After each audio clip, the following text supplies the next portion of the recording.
Progress. So good morning, everyone. Again, I'm State Representative Natalie Blais. It is so good to see all of your faces. We're so glad that you could be here today to join us. I do represent the 1st Franklin District, which, as I said, includes 19 communities in Franklin, Hampshire, and Hampden counties. And I'm extremely lucky to have a high number of agricultural fairs located in my district. If you could please put your name and your affiliation in the chat, we would really appreciate that so we know who's in the room here with us today. Currently, we are looking at, let me get over here and see, we're right around 30 people this morning, which is a great turnout. So again, if you could just please put your name and affiliation in the chat, that would be helpful for us. Massachusetts has played a significant role in the creation expansion of agricultural fairs across our nation. And across the Commonwealth, there are over 40 ag fairs that are held annually. The first is held in late May, and the last one commences the first week in October. And I believe that is the Topsfield Fair, which just ended 2 days ago. There are 5 types of ag fairs in the Commonwealth. There are major fairs, community fairs, youth fairs, livestock shows, and grange fairs. But declining state support, coupled with the cancellation of fairs during the COVID-19 pandemic, has really threatened the financial stability and continued existence of Massachusetts agricultural fairs. Add to that the costly infrastructure projects that fairs simply do not have the resources to fund. And you can see how dire the situation is for these historic Massachusetts institutions who have joined us today. During today's briefing, you'll hear from a representative sample of the 5 types of ag fairs in the Commonwealth. We'll also be joined by fairs from across every corner of Massachusetts, as you can see in the chat. And at this point in time, I'd like to try to turn it over to Frank DeLuna, who is president of the Ag Fairs Association, to walk you through the importance of our ag fairs to the Commonwealth. We had a little bit of a challenge getting Frank in. We're going to try once more here. Frank, are you there? The wonders of Zoom. So if we can connect with Frank, we will try to get him on later. In the meantime, I'm going to turn it right over to Jess O'Neill, who is a tremendous advocate for our farms, for our local food systems, for our ag fairs across the Commonwealth, to just frame this conversation today. So Jess, I'm going to turn it over to you. Thank you so much. Dear committee members, my name is Jessica O'Neill. I'm the president of the Heath Agricultural Society, and I thank you very much for the opportunity to speak with you this morning. Here's a quote: "Rural agricultural fairs like this are going extinct." These were words spoken by Agricultural Commissioner John LeBeau while we toured the 103rd Heath Fair this past August. And his words represented a really hard truth. Our fairs are indeed at risk, and they need our support. So while we were touring the fair, Commissioner LeBeau had the opportunity to meet exhibitors, young and old, and one of the interactions he had has really stuck with me. It was a conversation he had with a young exhibitor. I would guess she was 10 years old, and she'd come to the fair to show her cows. And while her head came only to the middle of the commissioner's waist, she looked him confidently in the eye, and she told him all about her cows and how she takes care of them and why she was exhibiting at our fair. The commissioner remarked later that she gave him confidence in the future of farming in Massachusetts. The importance of agricultural fairs is perhaps best expressed through its very name, agriculture, culture. Fairs help to preserve the culture and tradition of agriculture across the Commonwealth. Fairs help to build the future of farming in Massachusetts. The importance of agricultural fairs today is not so different than that of the earliest fairs held right here in the Commonwealth, to build the knowledge base of best practices of growing and preserving our food, to steward land in a changing climate then and now, sharing failings and also successes so that we can have a healthier, more resilient tomorrow, and develop and expand agri-markets to bring viability to our farms, to our farm families, and to our communities. And in the wake of COVID, fairs, I would argue, are more important than ever before. Our fairs offer a unique intergenerational experience that inspires the next generation of farmers while also celebrating and honoring the wisdom of our elders. But beyond these agri-focused outcomes, fairs also offer an economic engine to our many communities. While I could share the dollars and cents related to food and craft vendors that come to our fairs, I'm instead going to focus on the economic benefits fairs have to local nonprofit organizations that our communities rely on. Here's one small example. In Heath, about 700-ish taxpayers, Okay. the Heath Fair offers the single largest fundraising opportunity to 4 of its local community organizations. The Firemen's Association, which supports our volunteer fire department, the Friends of the Heath Library, the Heath Union Church, and the Heath Historical Society. It's through the fair that these organizations raise vital dollars to contribute to the purchase of uniforms and fire equipment, to the restoration of historic buildings like our one-room schoolhouses, as well as to provide meaningful programming to our community members year-round. And were it not for the Heath Fair, these organizations simply would not have the opportunity to raise these necessary dollars from a crowd of about 5,000 in just one weekend. And most Massachusetts fairs are much larger than the Heath Fair, and therefore have perhaps an even greater impact. But suffice to say, all play a substantial role in the vitality of their local communities. Rural agricultural fairs like this are going extinct. Those were the commissioner's words.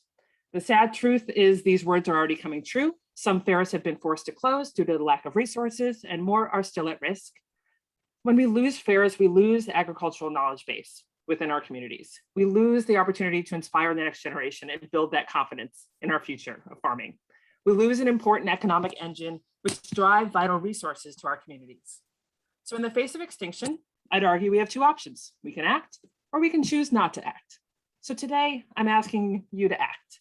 Let's not risk the extinction of Massachusetts agricultural fairs. They need our help. Let's not render them to a mere chapter in our history books, only to realize later the vital role they really did play in the vitality and vibrancy of our rural agriculture. Instead, let's recognize the real threat to our fairs that exists today and act in favor of their preservation through the dedication of resources through the passage of the bill. Thank you.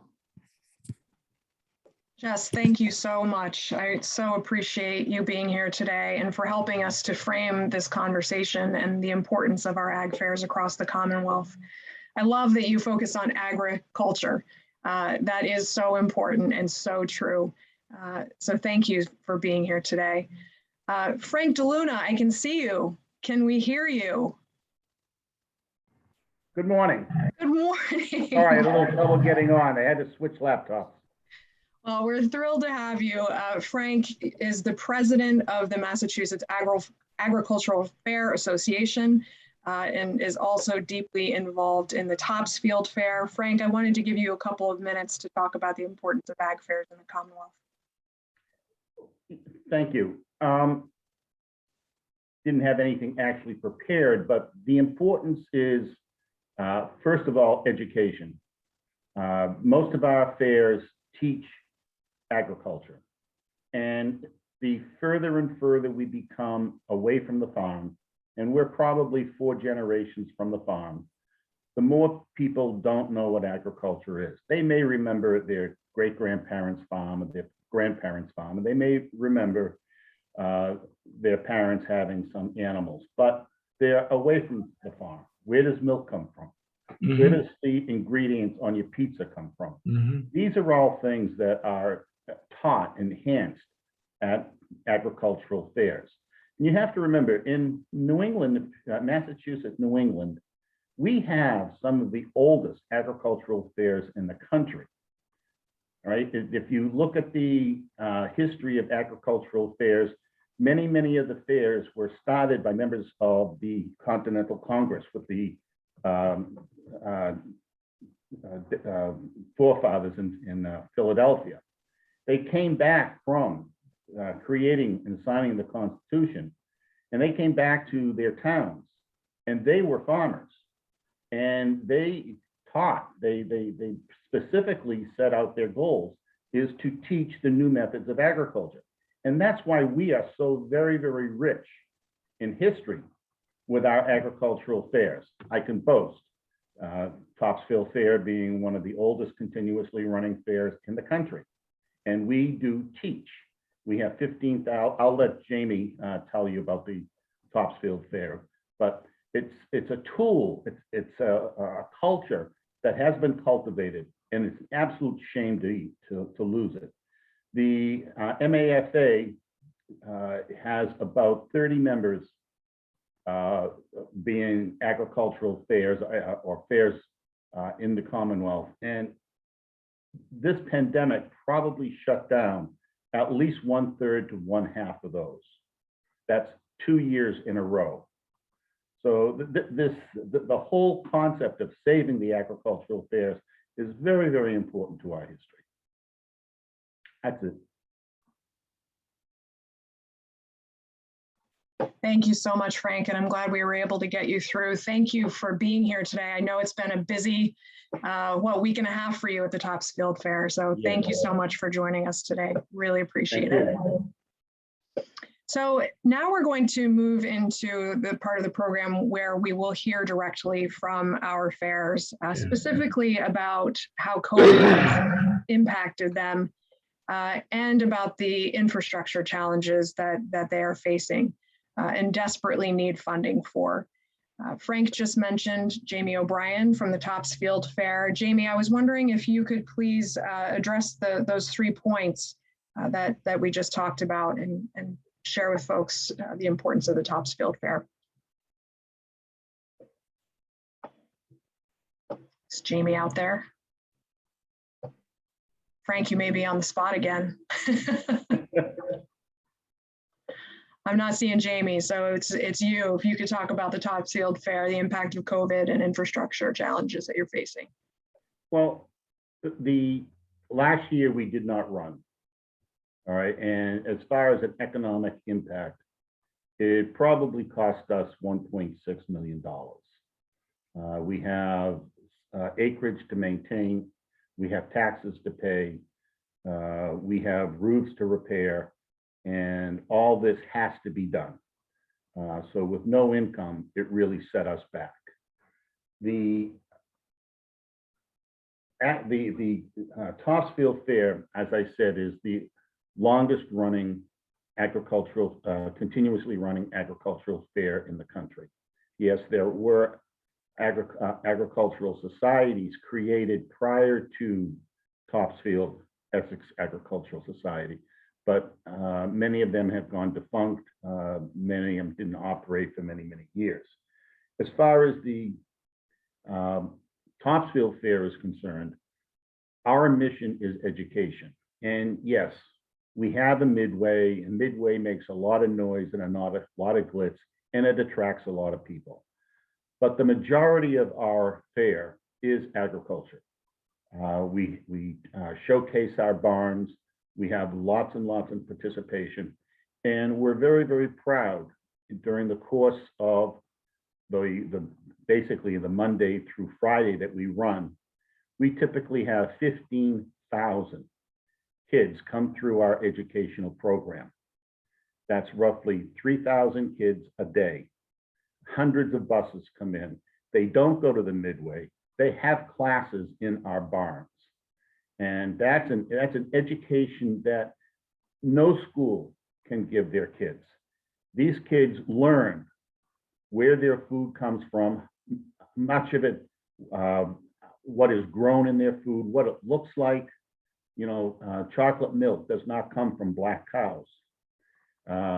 This year we actually had a calf born during the fair, so the kids were able to, they didn't witness the birth, but they saw a brand new calf. These are things that, you know, the kids don't see anymore. I mean, like I said, we're 4 generations removed. And is so, so very important.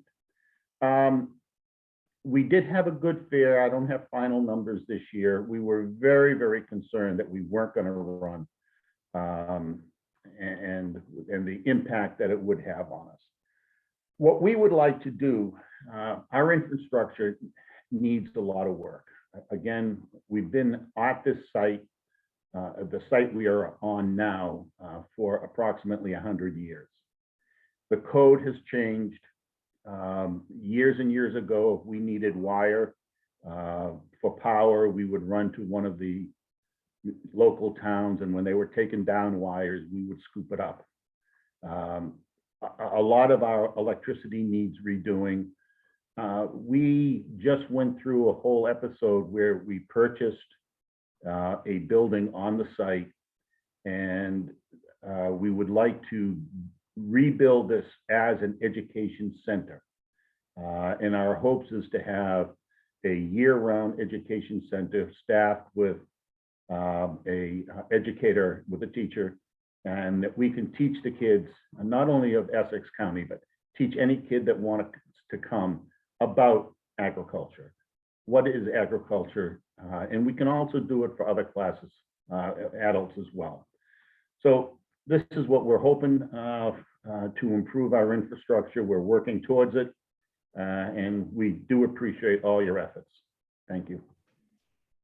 Thanks, Frank. And I just want to say thank you for opening up the Topsfield Fair, not only to me, but to other legislators, and really just being so welcoming to everyone and educating people about the importance of agriculture.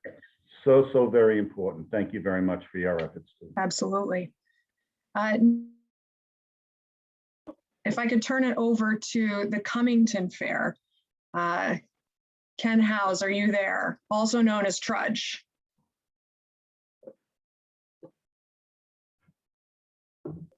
I saw him here. On mute. Oh, there you are. Hey, how are you, Trudge? I'm not real good on the technology end of this. We're just glad that you could be here all the way from Cummington. I know broadband's been a challenge for you out there, and we're glad you could be here. I appreciate being invited. So we were wondering if you could tell us a little bit about the Cummington Fair, the impact of COVID, and the infrastructure challenges that you're facing on the fairgrounds. Well, I pretty much stuck to your questions.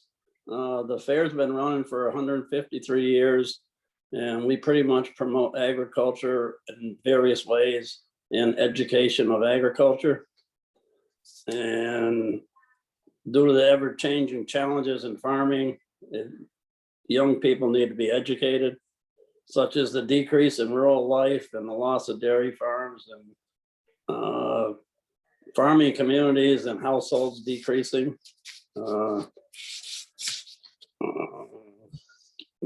The fair pays about $30,000 in premiums that used to be financed through the state, which would be appreciated if it ever happens.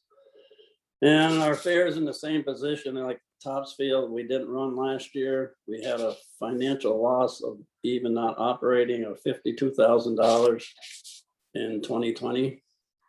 And in 2021, we had additional expenses, putting up plexiglass and hand sanitizers and signage to protect not only the public, but our own personnel.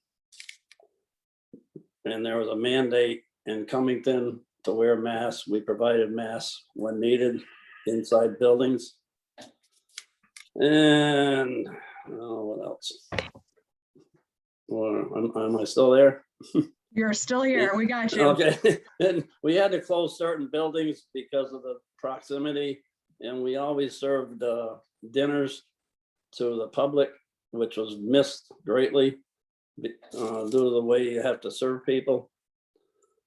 And what else? Oh, I got it here.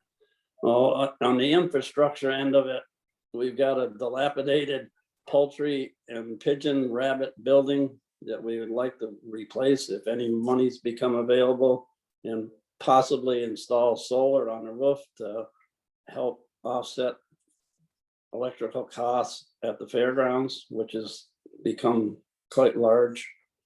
And we've had to update our electrical, like Topsfield, the various years, because everything had been run down so much, and we're still making improvements to bring everything up to code.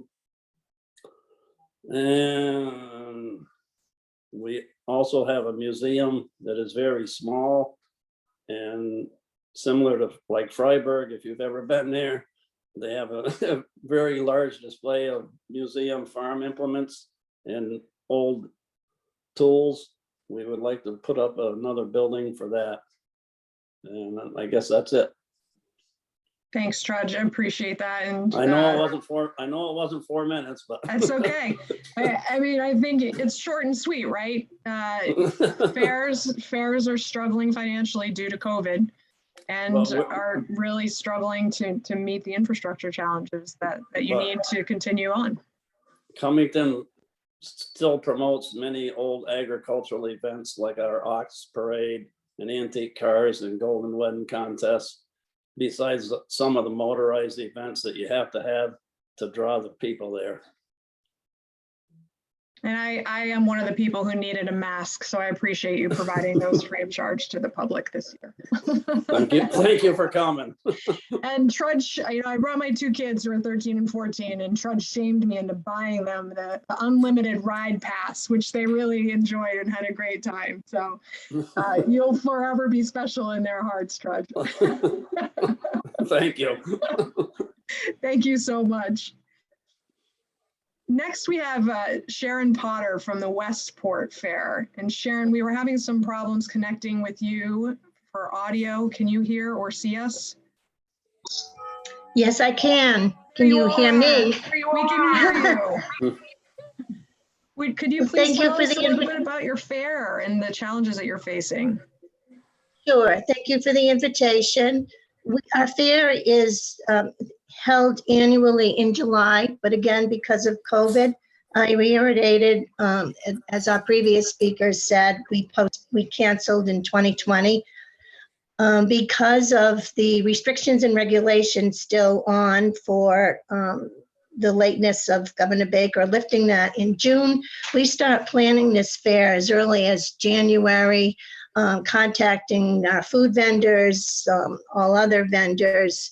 And we made a final decision in late May that we had to postpone it. We were in close contact with our Board of Health Director as to the COVID statuses here in town. We then decided we will have a fall fair, which is this weekend. We'll open the gates once again Friday evening, 6 to 10. Open on Saturday, 11 to 7, and Sunday will be 11 to 4. It'll be a very small fair. We will not have the midway. We unfortunately were disappointed. We will not have the animals. We've been told by our 4-H supervisor that 4-H in this area is starting to dwindle. We're hoping it'll come back for next July. Again, it's a 5-day event in July. With COVID, we do have the extra costs. We'll be providing hand sanitizers. I will have some masks for people that will feel comfortable wearing the mask. Our gate admission attendants, some of them did not want to come, and we're mainly volunteers. They did not want to come because they were afraid of COVID. Our Porta-Johns, even back in May when we started reaching out, Porta-Johns was very difficult to obtain. So that was another reason why we postponed for July. Our light towers, we use light towers in the parking area, and that was hard to come by. So we've had some struggles, but we're pulling it all together. And like I said, we'll be opening on Friday evening, hopefully just to open those gates and get a little income. We generally pull in around 50,000 over the 5-day event, our annual fair. We do have a lot of expenses. It was nice when the state did allow some money for premiums. We're mainly, Westport is a farming, fishing community. We are seeing our dairy farms dwindle. However, we still have beef cattle, lots of farm stands, vegetable raising. We were established in 1955. It started out as a school project. We had a FFA chapter, and an agricultural teacher had started this, and it was back then a 3-day event. The town started growing. It was held at the high school, Westport High School, so parking became an issue.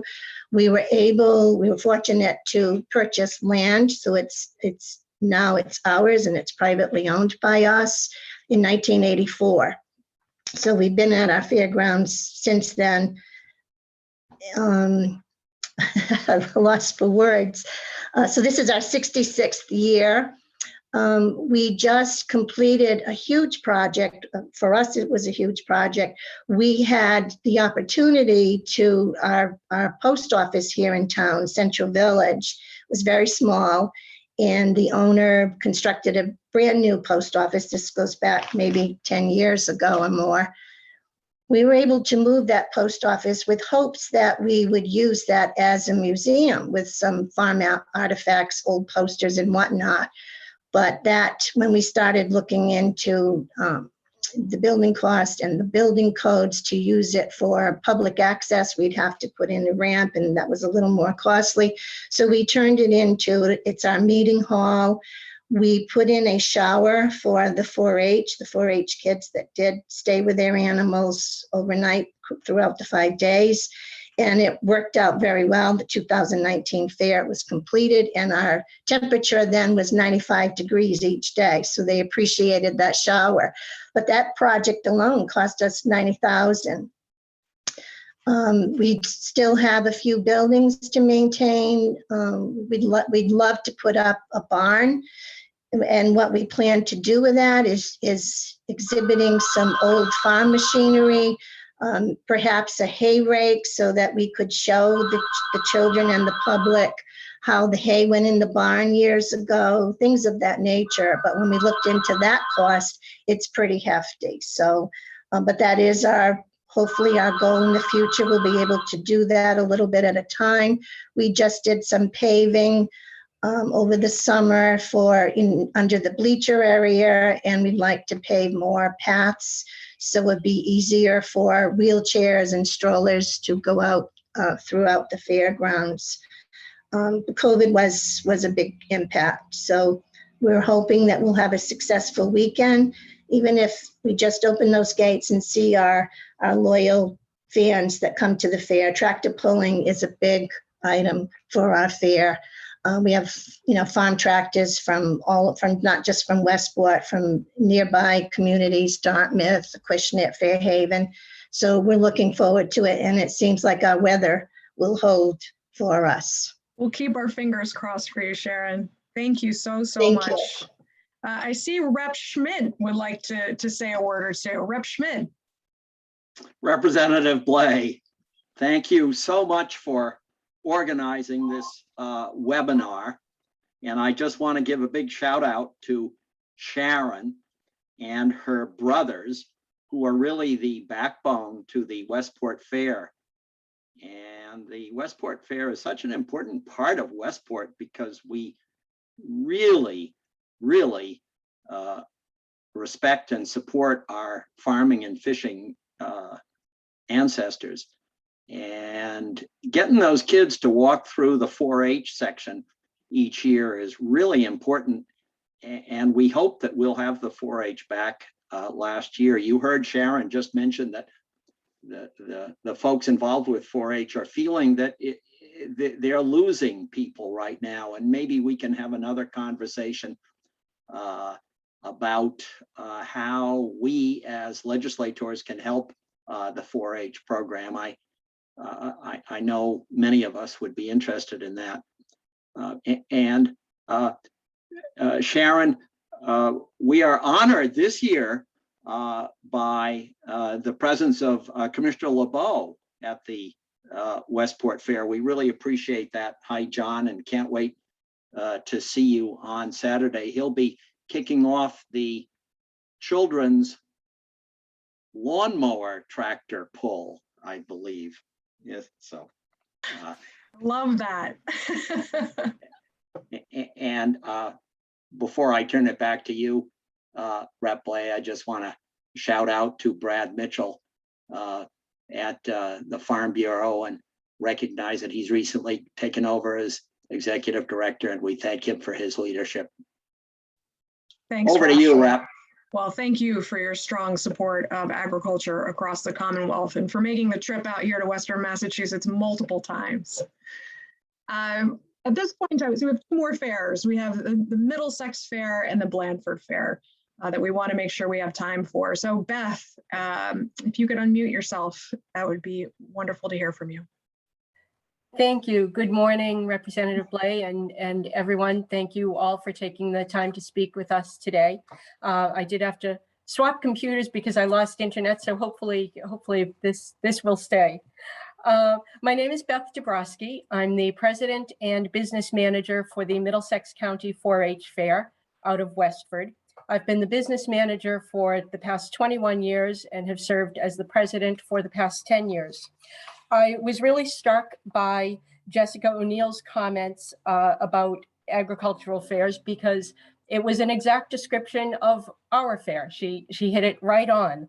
And the young exhibitor that she talked about could have been any one of our 4-H members at the fair as well. Our fair is a nonprofit 501c3 organization. We're run entirely by volunteers. A 14-member board of directors oversees the operation of the fair and management of the grounds. The corporation was established in 1955, and during the following year acquired the land in Westford that we use as our fairgrounds, and the first fair was held at the property in 1956. The land was obtained through donations, one parcel from a private donor and the remainder from the town of Westford. But the deed to our property does contain a clause that calls for the property to revert back to town ownership if it's no longer used for 4-H purposes. We are an agricultural, non-commercial youth fair. Our exhibitors are members of 4-H clubs, primarily in Middlesex County, but also we draw exhibitors and volunteers from Essex County each year.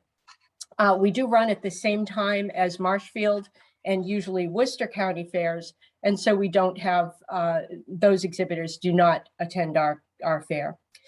Through an MOA with the University of Massachusetts Extension 4-H program, we are given permission to use the 4-H name and emblem, and we work with the 4-H Extension educators to make sure that all enrolled 4-H members have the opportunity to attend and exhibit at the fair.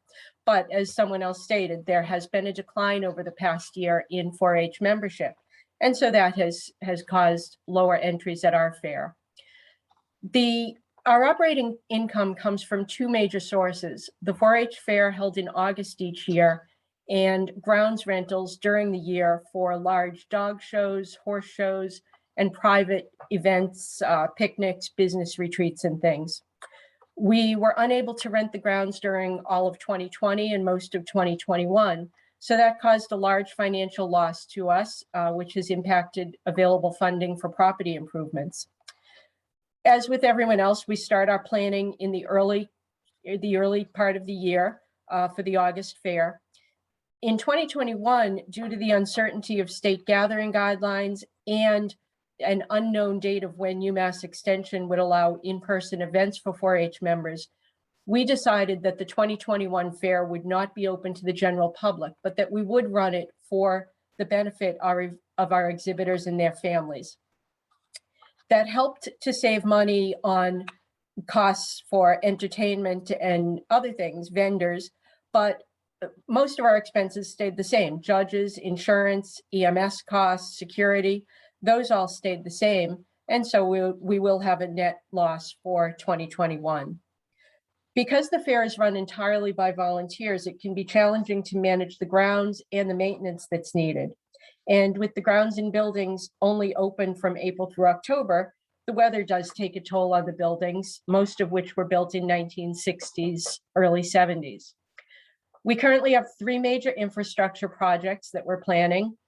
We need to renovate the restroom and shower facility building on the grounds and the interior of our administration office building. We will make those ADA compliant. We had an Eagle Scout project who has already built a ramp for the administration building. And we have a commitment for a donation of funding to cover a portion of the total costs for those projects. But those total costs are close to $40,000. And so that donation will not, it might cover half. We might be able to get half. We also need to replace our sheep exhibit barn that collapsed during the winter storms in 2015. And so we've been supplementing by renting a tent every year for the sheep exhibitors. That project is estimated at around $30,000. We do regularly seek out grant funding opportunities, including the Cummings Foundation grants, but we have not had great success in obtaining these. And obviously the grants for capital projects for agricultural fairs have been extremely difficult to come by.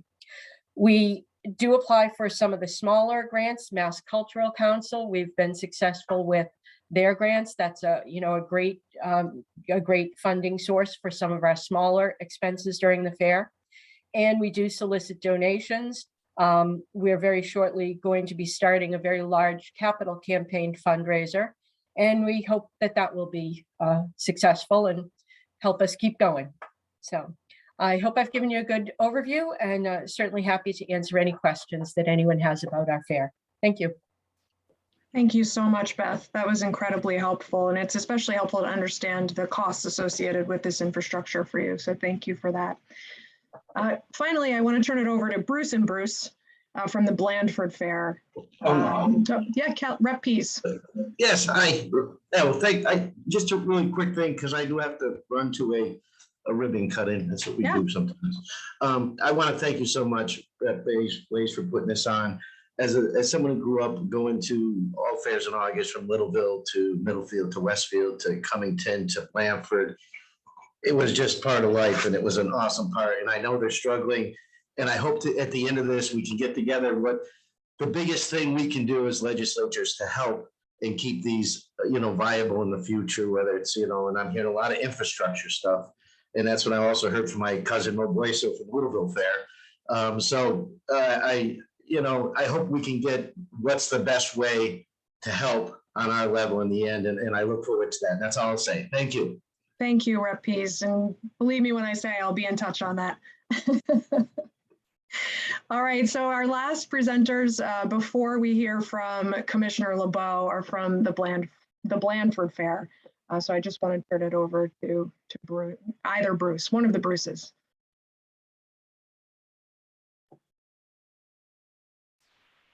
Well, I think we lost it. Yeah. We've got Bruce Cooley. Okay, do you have Bruce Wyman? Bruce Wyman, I hear you. Yes, okay. I can speak as the president of the Blandford Fair, and then if Bruce Cooley wants to add a couple of things, that's fine. Our fair started in 1867. We're over 150 years old, and the representative from one of the fairs just prior to me mentioned that her buildings were built around the 1960s. I'd envy the daylights out of anybody that's got buildings that were built in the 1900s. Our large agricultural hall was built in 1869, and thankfully it was built very solid. We have two barns that were built in the late 1800s, and foundations were stone laid in, and they need some significant work. Commissioner LeBeau can attest to the fact that approximately 10 years ago, we put an addition onto our main building, and we updated restrooms and added some storage and office space. We recently have completed a renovation to two structures that were used to house our regional art show during the fair.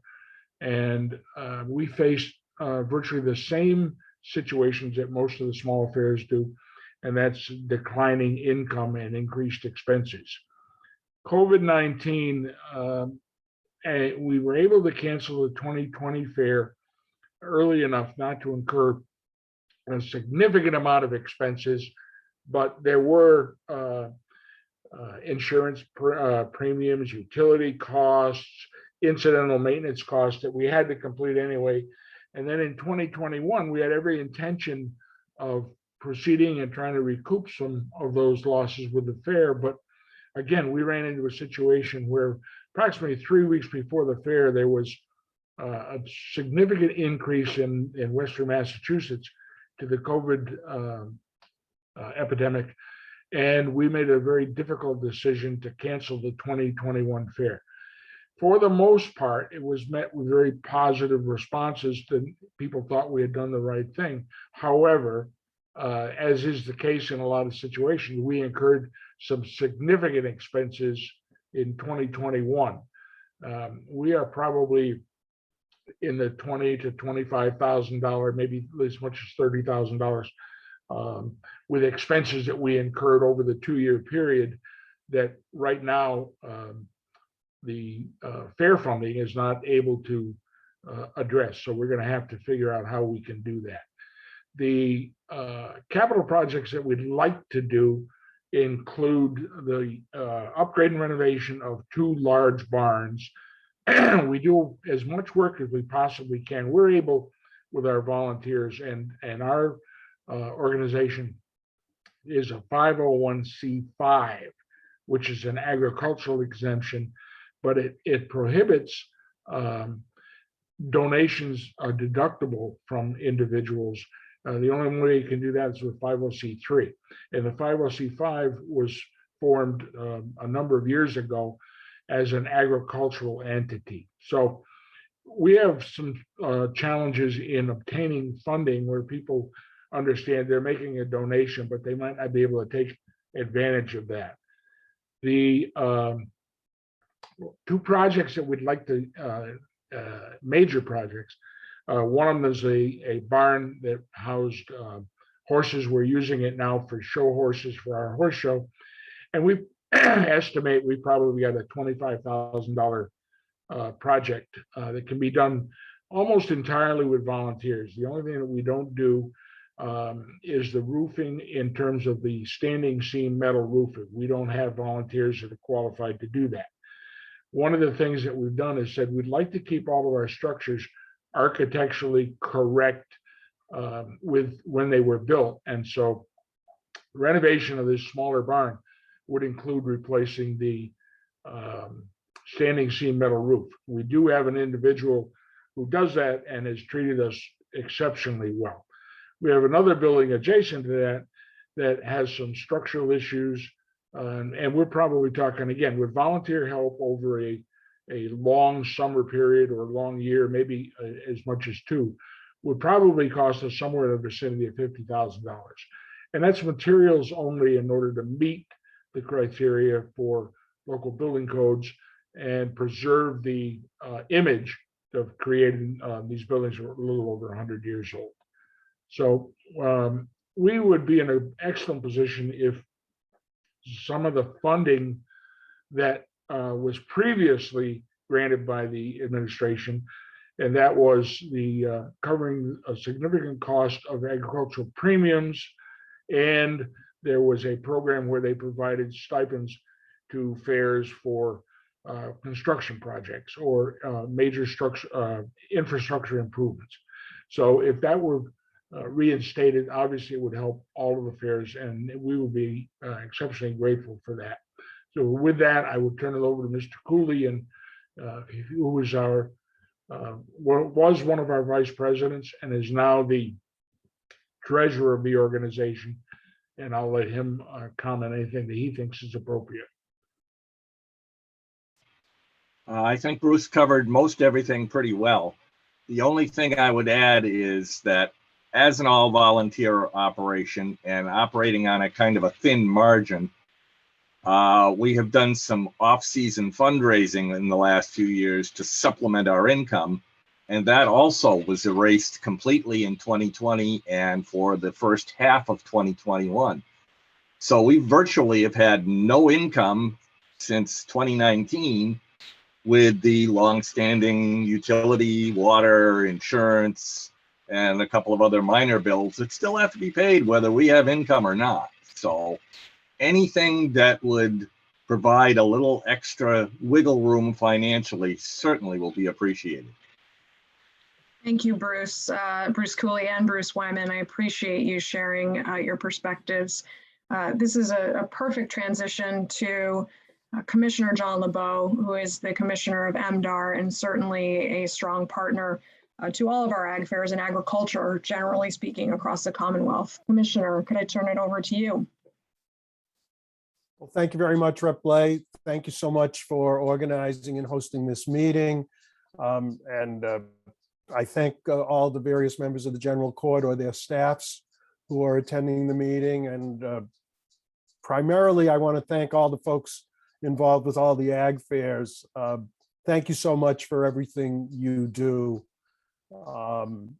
You're preserving a heritage, and that's appreciated by many. I have the privilege to go to many of the 40 to 45 fairs we have in the state, and to speak with the individuals who run them and attendees, vendors, et cetera.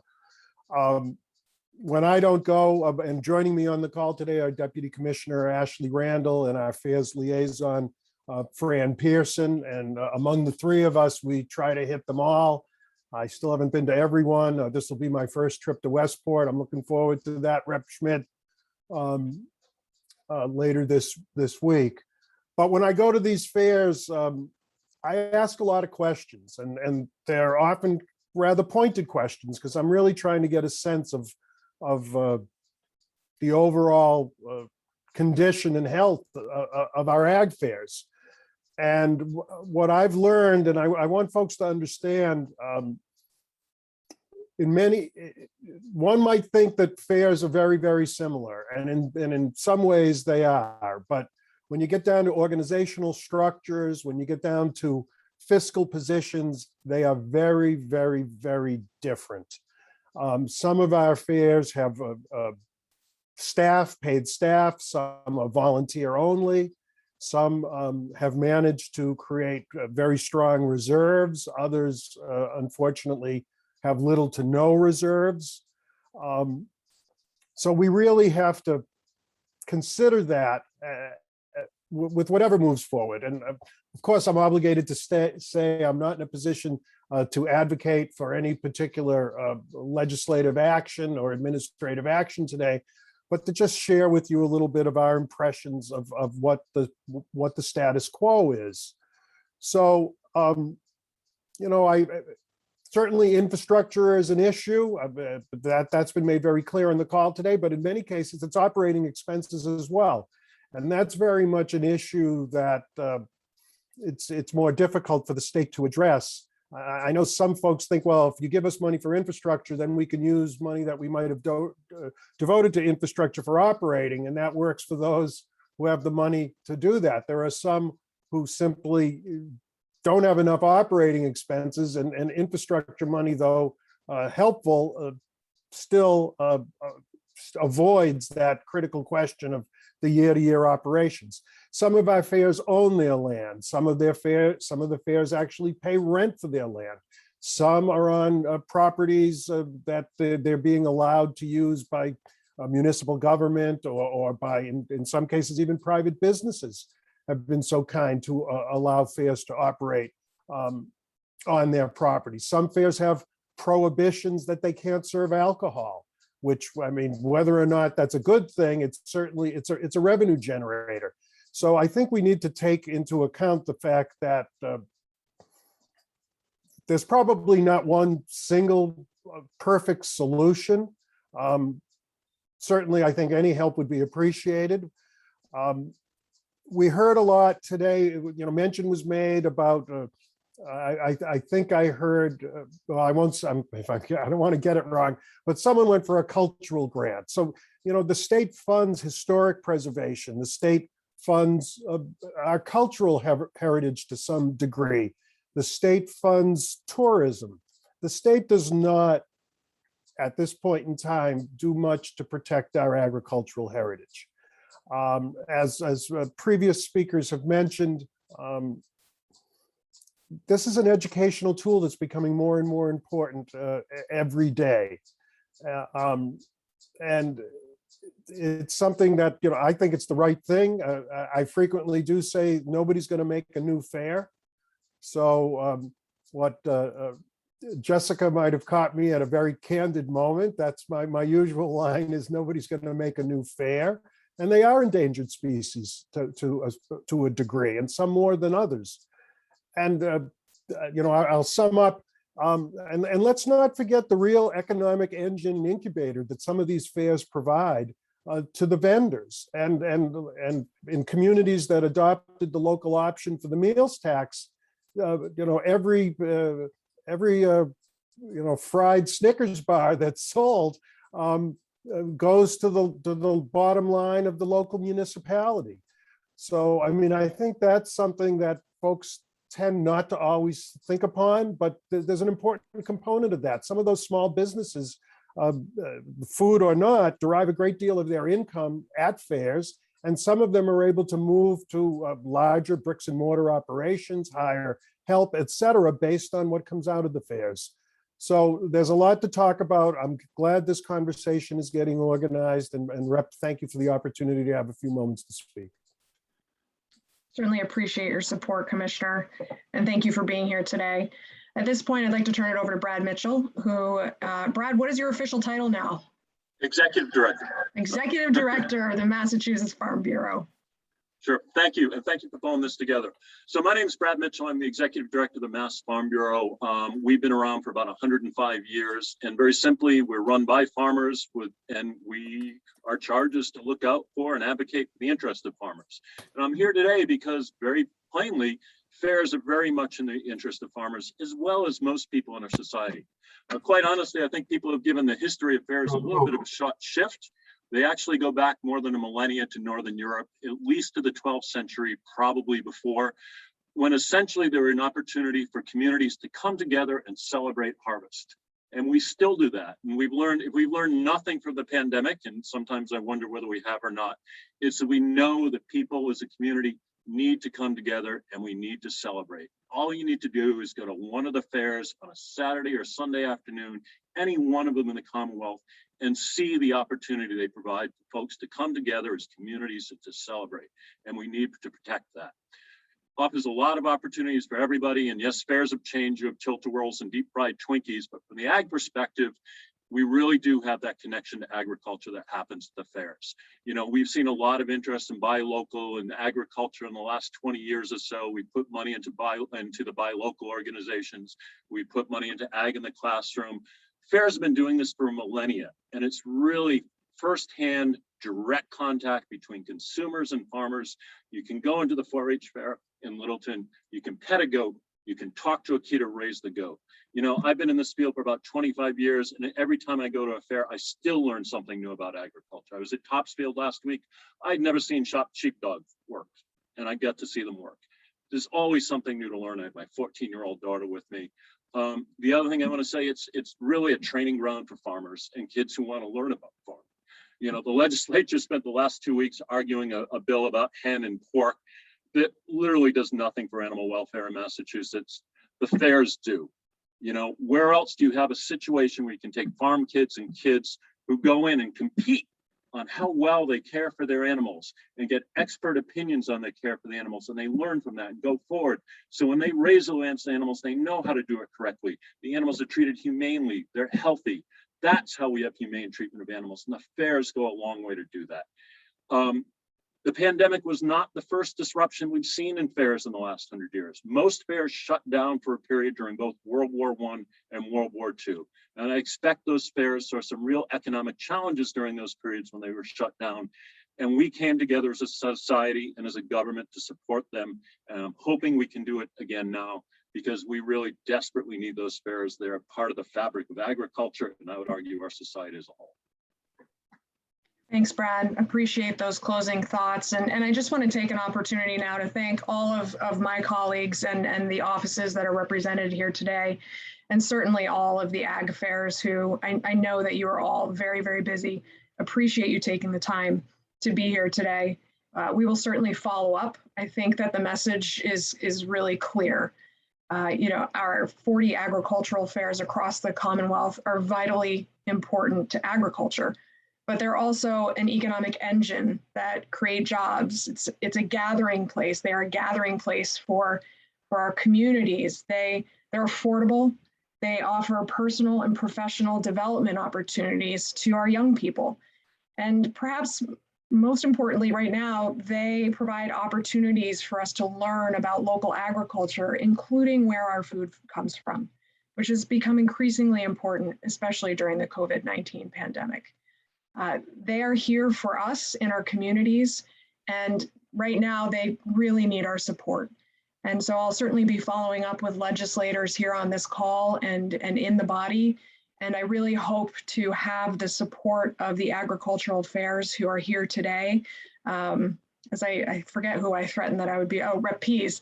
I will certainly be following up with you and really appreciate the partnership and support of the Massachusetts Agricultural Fair Association, Mass Farm Bureau, and MDAR in this effort. So thank you all for being here today. We will be in touch going forward and really appreciate you taking the time.